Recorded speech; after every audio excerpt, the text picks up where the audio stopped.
A pleasure to meet all at last, and welcome back to yet another piece of HJN Super Graphics. So, I feel like the day has finally come for me to have a few words to say based on yet another title from 2023. This one in particular, though, is actually going to be about the Call of Duty Modern Warfare Retold series. I've had a good amount of things to say about the trilogy thus far. The latest installment, though, that we have is, of course, Call of Duty Modern Warfare 3. Not to be confused with Call of Duty Modern Warfare 3, which, honestly, never got a remaster. Unlike the previous two games, in which that Modern Warfare and Modern Warfare 2 did, of course, get themselves remasters in 2016 and 2020. But you know what it is, right? When I'm talking about the new Modern Warfare games, it's the Retold trilogy. It's a retelling of the three games that we recognize from the last generation of console gaming. Yeah, so Modern Warfare 3 Retold is what we're talking about for today. The title that came out 2 years ago in 2023, and as such, this is pretty much what it'll be. So let's get on with it. Modern Warfare 3 Retold does in fact pick up almost immediately from where the last game left off. Remember when Graves supposedly got blown up in the tank? Well, the thing is that there's been quite a bit of a ripple effect that had happened since then. The American forces were pretty much shook up, especially when you're talking about General Shepard, whom is still alive after all. Unlike in the original Modern Warfare 2, he got knifed by soap. Yeah. But soap doesn't exactly pertain to a lot of consequentiality in the plot. So, while we do get the chance to play him in many ways possible, there are a good variety of missions in campaign mode that we do get to play as Soap alongside some of the other characters, including the newer ones that we have seen thus far. I mean, remember when they helped defeat Barkov in the first Modern Warfare Retold? In 2 and 3 Retold, it's no different. These other forces that are from the Middle East are in fact assisting the likes of Task Force 141, and not only to bringing down the likes of Graves, which was made successful, but now came along a different threat. Yeah. There was apparently a prison breakout that occurred. Some certain agents had snuck into the prison, infiltrated it, and were able to successfully release Vladimir Makarov. Yeah, we finally have Vladimir Makarov within the plot. But while I will say that the prison breakout sequence in which that you play as one of two different agents whom set out to break him out of his cell deep underground. And it's a pretty epic situation that we have here, and a unique build-up to what eventually intensifies as a whole new threat beginning to emerge. So, basically speaking, if you remember how in the original Modern Warfare trilogy, Makarov's ultimate goal at this point was basically to grab nuclear launch codes from the president of Russia and wipe out Europe in a single blast? Well, in this series, the Modern Warfare Retold trilogy, his ultimate goal is actually quite similar. He does in fact want to obtain special weapons, mainly large missiles. But in terms of the location in question, it's a bit different. It's quite common in soft reboots and retellings of certain old stories that some things may be changed, whether it be to make it more believable or to just be as confusing as possible. A common formula when you think about it. But all in all, I am actually quite surprised at the fact that while this whole trilogy was a bit different, there's a good amount of similarities and even exact duplications being made here. Remember when I said that John Price's voice actor from the original trilogy actually came back? Well, in this game, that's still the thing. It's incredible that the same voice actor is able to voice John Price in 3 different games back in the day, and then another 3 games in recent times. So, that only makes you wonder, could it be another Modern Warfare trilogy? Or better yet, we could actually get a Modern Warfare 4. The very same Modern Warfare 4 that was a bit on the confusing side because Originally, Modern Warfare, when it came out in 2007, it was called Call of Duty 4 Modern Warfare. That still confuses me though, when you think about it. But apart from what I've already established, that this whole ideology and all this chronological stuff and all these different titles that I've had to talk about, the gameplay itself is more or less the same.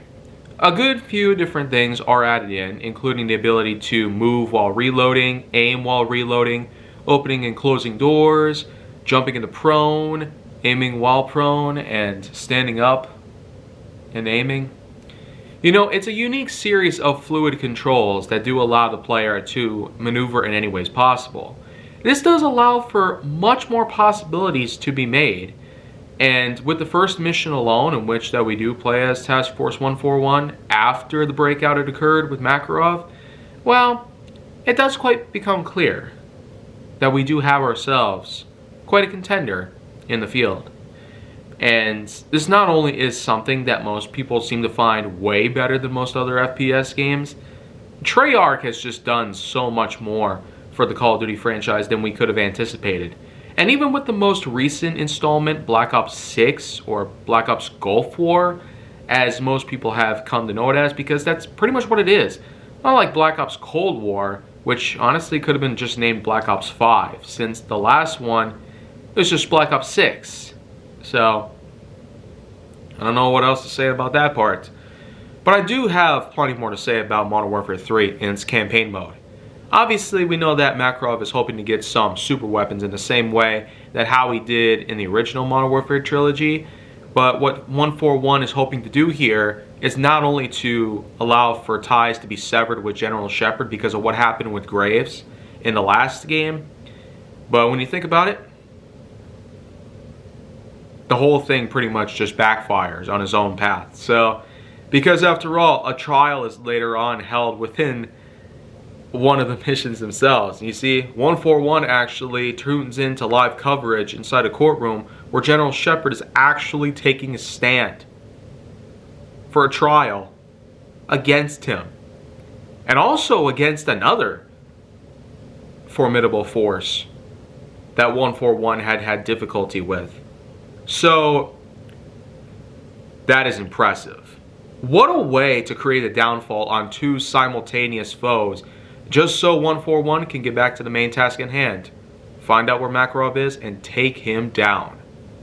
Well, of course, we do get a variety of missions here, including some open world exploration type things, in which, that if you remember from my talks about the Sniper Elite games, it's kind of like that, in which there are large worlds to explore, and within these worlds we have different objectives. Some of which are, believe it or not, optional, and there's even intel and other such collectibles to find, and even a few secrets here and there. So, much more of a broader spectrum of things to do within the third Modern Warfare Retold installment as opposed to the other two. Because while I have had a lot to say about the last two titles, especially with those unique moments that had come and gone, Modern Warfare 3 Retold just happens to have so much more in it. And we definitely can't forget the weapons. I haven't really talked a whole lot about the weapons yet, but I will say that the unique variety of handguns, LMGs, assault rifles, SMGs, rocket launchers, grenades, frags, smokes, and a good bunch of other things. Even auto shotguns. I mean, the weapon variety in Modern Warfare 3 Retold probably has got to be the most insane thing possible about this title, because of all the games that they have done with Call of Duty, this one's got the biggest possible selection one could find. There are some secret weapons you can find, including some older models out there. I mean, who would have thought? Having World War II era weapons at a time that takes place 80 years later. And on top of all that, there's a good amount of weapons that can also, in fact, be upgraded in a number of different ways. But we'll get to the multiplayer aspects later. Because while there are missions that we not only get to play as 141, but also Makarov's forces, the real beauty, though, is that towards the end of the game, we are taken to the UK. And what goes on up there? Well, more specifically, a certain threat is detected. And what you have to do here is you have to basically follow certain people around. It's that kind of stalking mission. You get caught and you have to start all over. This is an impressively tense situation that you're in, where you never know if they're going to turn around and then suddenly spot you. But hey, enough perseverance went through after several minutes of time, and I was able to find out it was an ambush. And well, even after that happens, it's not long before the real threats start to show up. Makarov's planted bombs in the city. Oh man. And what we have to do here is we have to disarm them. By the end of the game, we're running through tunnels in the underground subway system, or transit as they refer to it. But the trains are indeed running down underground. We not only have to avoid them, but there's also hail of gunfire coming from enemies all around. And it really is an intense way to wrap up the trilogy. But wouldn't you know? Think about it. In the original Modern Warfare 3, what happened to Soap McTavish? Well, a sniping mission went down alongside him and Yuri, in which they were trying to shoot down Makarov.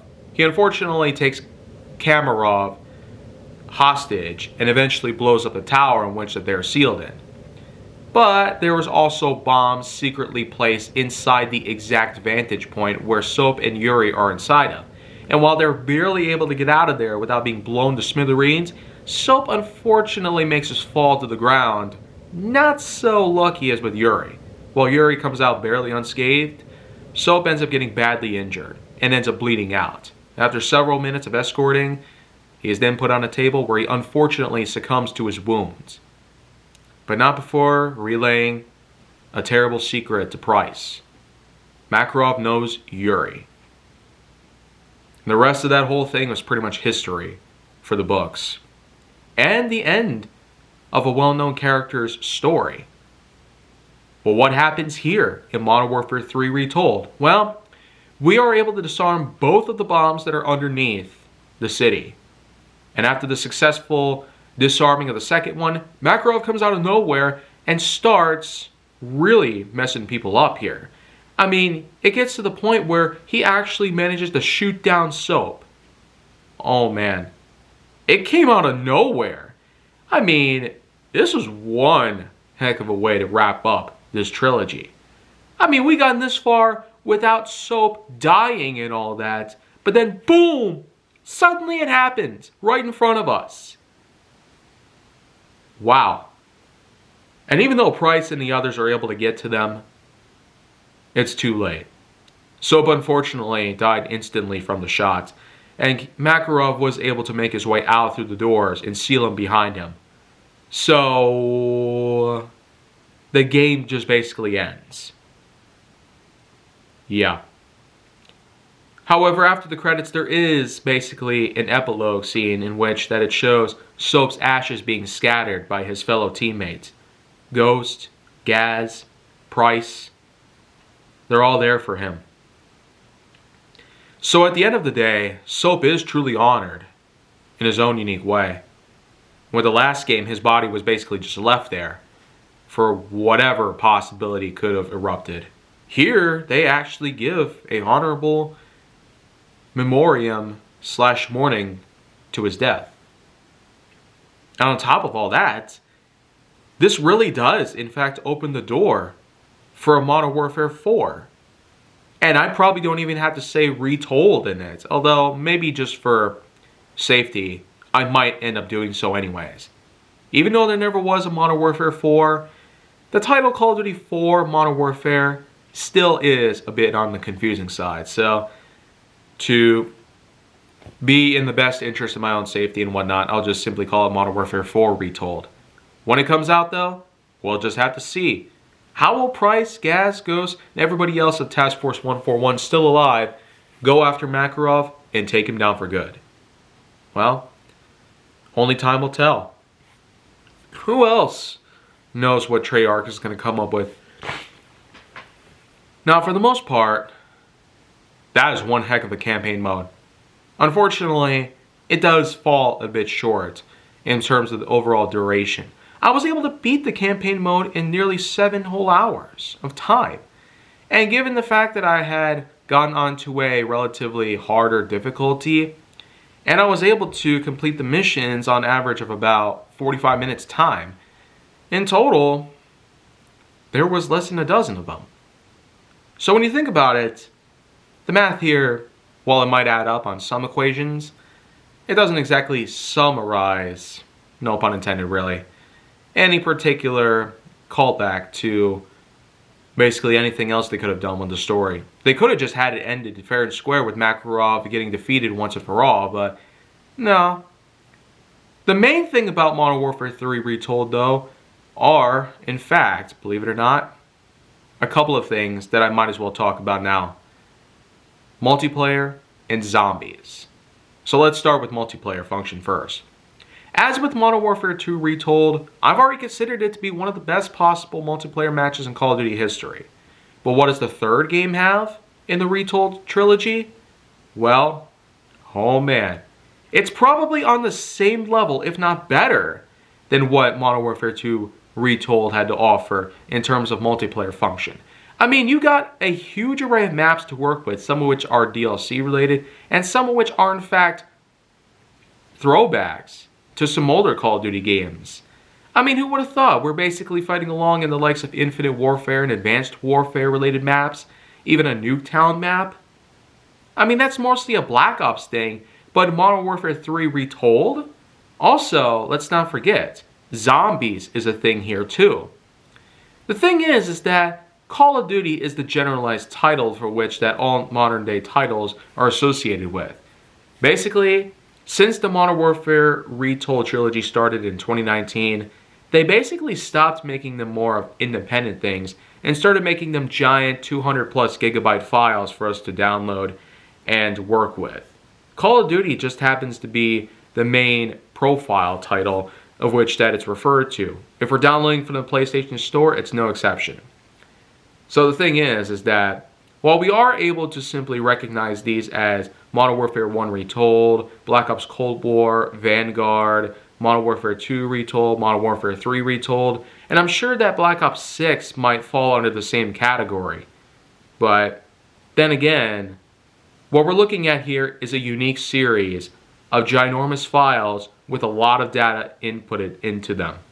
Because of how complex these games are, mostly by mechanics, by functionality, by file size, it's mostly got to do with all the stuff that Call of Duty has ushered in for us as of the turn of the decade. So the thing is, it just keeps getting bigger and bigger and bigger. Though I will say, multiplayer function was still unbelievable by all means. And I was able to enjoy so many intense matches. I tell you what, I've made a lot of players really crap their pants. So, I feel like enough is said on that part. Because let's move on to zombies. This is basically another big thing that Black Ops was known for having. So, basically Black Ops stuff is now being inputted into other Call of Duty titles. Yeah, as if most of the other games weren't enough, we got Modern Warfare now added to the equation here. But how does it work? Well, first of all, zombies in Modern Warfare 3 Retold is a bit different. While we do get multiple maps to work with, it's basically one map that we work with until we complete a variety of different objectives. And of course, the map in particular that we work with at first, when we first start up zombies, oh boy. It's got to be the biggest map they could have ever put together for a Call of Duty Zombies title. And for that known peace of mind, I'm actually more than surprised at how giant these maps are. I mean, that probably is mostly the reason why these files are so huge, because Zombies happens to be so big nowadays that these files are incredibly large. The maps alone are just astoundingly big. Big enough for us to explore, particularly for hours.